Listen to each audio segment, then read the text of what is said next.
दोस्तों, मैं दीपक आप सभी को अपने चैनल में स्वागत करता हूं। हमारा आज का टॉपिक है बायो सेवर्ट का नियम। ये मोस्ट इंपोर्टेंट टॉपिक है, बोर्ड परीक्षा में बहुत बार पूछा गया है और ये चुंबक के दृष्टिकोण से भी बहुत इंपॉर्टेंट है। तो आइए इसको समझते हैं। बायो सेवर्ट का नियम क्या है? बायो सेवर्ट का नियम जो है, ये फ्रांस के दो साइंटिस्ट थे। इन्होंने सन 1820 ईस्वी में एक प्रयोग किया। ये फ्रांस के थे। इन्होंने एक प्रयोग किया। इस वैज्ञानिकों का नाम था बायो सेवर्ट। इन्होंने एक प्रयोग किया। इस प्रयोग में इन्होंने बताया जो बात ऑस्टेड ने बताई थी।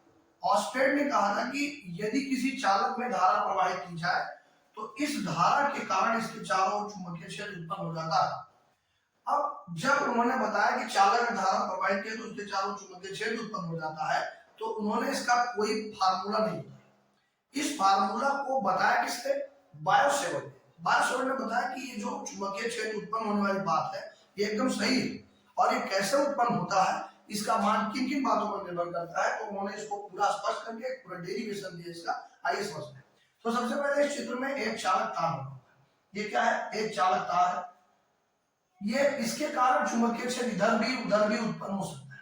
हमने मान लिया कि बिंदु P पर चुंबकीय क्षेत्र इधर उत्पन्न हो रहा है। ये डॉट लाइन बता रही है कि जो चुंबकीय क्षेत्र की दिशा है, ये कागज के तल के अभिलंबवत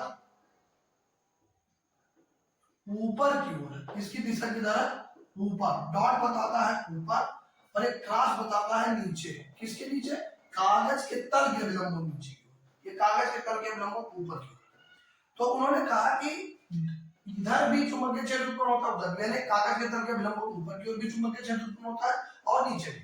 किसी एक दिशा को पकड़ लीजिए, मान लीजिए नीचे वाला ही। तो इसमें जो चुंबकीय क्षेत्र उत्पन्न हो रहा है डीबी या बी मान लो, मान लीजिए ये डीबी चुंबकीय क्षेत्र उत्पन्न हो रहा है, तो ये कितना उत्पन्न हो रहा है? ये डीबी एक छोटे से खंड के कारण उत्पन्न हो रहा है। सबसे पहले अगर किसी बड़े खंड के कारण चुंबकीय क्षेत्र निकालना हो, किसी बड़े तार के कारण चुंबकीय क्षेत्र निकालना हो, तो सबसे पहले हम उसके लघु खंड के बारे में निकालते हैं और उसका इंटीग्रेशन अगर कर दिया जाए तो ये पूरे खंड के कारण निकलता है। तो सबसे पहले एक सूक्ष्म अवयव लेते हैं। ये पूरे तार की लंबाई हमने मान लिया कि यल है, पूरा यल लंबाई का नाम था। हमने इसका छोटा सा अवयव ले लिया जो ये हरे कलर से बना हुआ डीएल। अब इस डीएल, इसकी लंबाई कितनी है इस अवयव की? डीएल। इस डीएल से स्मॉल आर दूरी पर कोई पॉइंट है पी और इस पर हमें चुंबकीय क्षेत्र ज्ञात करना है।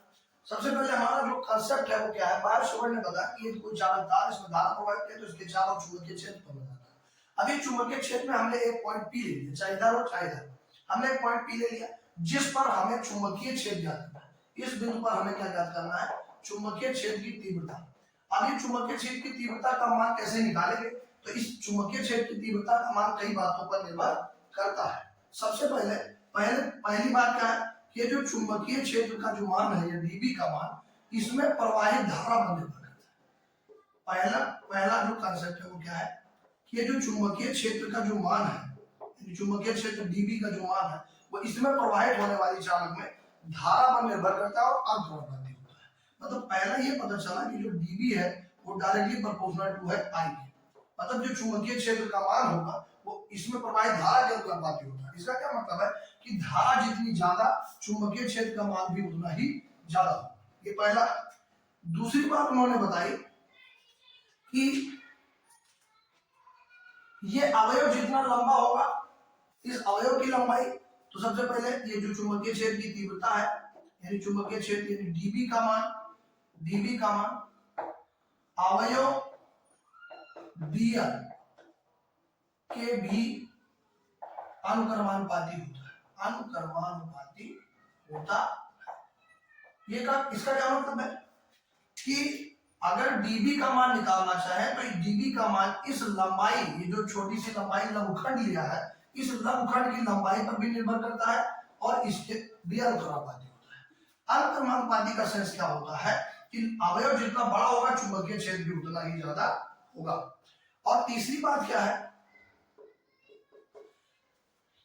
इस अवयव को इस बिंदु से मिलाने वाली रेखा और इस अवयव की लंबाई, यानी कि अवयव की लंबाई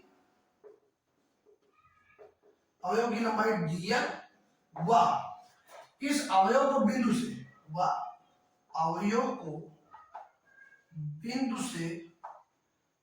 माने बिंदु P से मिलाने वाली, बिंदु P से मिलाने वाली रेखा के बीच बनने वाले कोण की ज्या, बनने वाले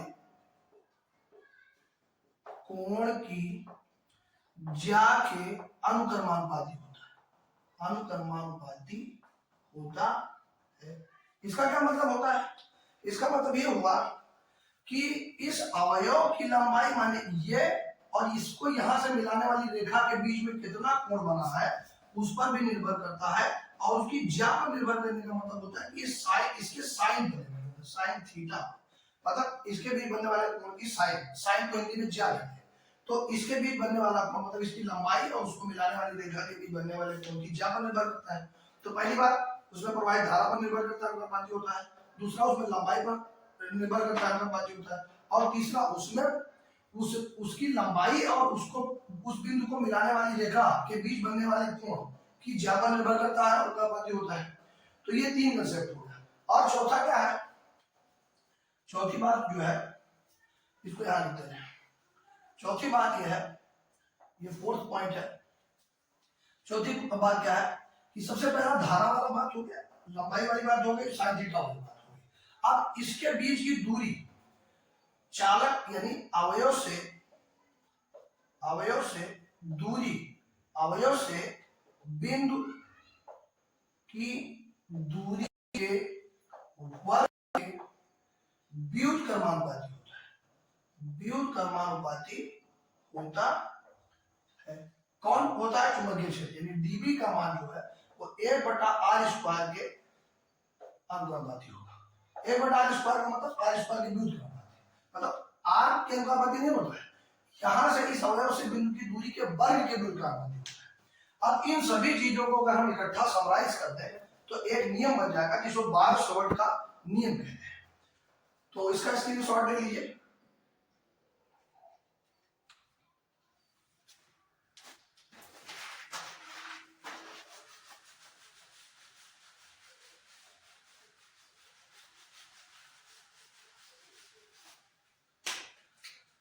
अब इन चारों बातों को इकट्ठा करेंगे। तो पहली बात क्या थी कि डीबी का जो मान है वो धारा पर निर्भर करेगा। दूसरी बात क्या थी कि इसकी लंबाई पर निर्भर करेगा। तीसरी बात क्या थी कि साइन थीटा पर निर्भर करेगा। और चौथी बात थी कि डीबी का मान इसके वर्ग पर निर्भर करेगा और व्युत्क्रमानुपाती होगा। तो इन चारों बातों को इकट्ठा करने के बाद एक ये पांचवा समीकरण बना, और यही जो समीकरण है इसको बायर-सावर्त का नियम कहते हैं। अब इस अनुक्रमानुपाती की जगह एक नियतांक जोड़ते हैं, यहाँ पे नियतांक जोड़ा जाएगा तो डीबी का मान जो होगा वो क्या होगा, μ0/4 और इंटू आई dl साइन थीटा बटे r²। जहां μ0/4 एक नियतांक है, कांस्टेंट है, और इसका मान भी होता है μ0/4 का 10⁻⁷ न्यूटन प्रति एम्पियर स्क्वायर। इसका मान होता है 10⁻⁷ न्यूटन प्रति एम्पियर स्क्वायर। और इसी नियम को बायर-सावर्त का नियम कहते हैं। इसी को यही संबंध बायर-सावर्त का नियम कहलाता है, बायर-सावर्त का नियम कहलाता है। तो सबसे पहले उन्होंने क्या बताया, इसको समराइज करते हैं। इसमें चालक में प्रवाहित होने वाली धारा के लिए, मतलब ये किसी चालक में धारा प्रवाहित की जाए तो उसके चारों चुंबकीय क्षेत्र उत्पन्न हो जाएगा।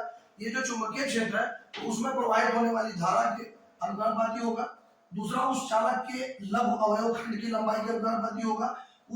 उस अवयव की लंबाई और उसके बीच की दूरी के बीच बनने वाले कोण की ज्या पर निर्भर करेगा।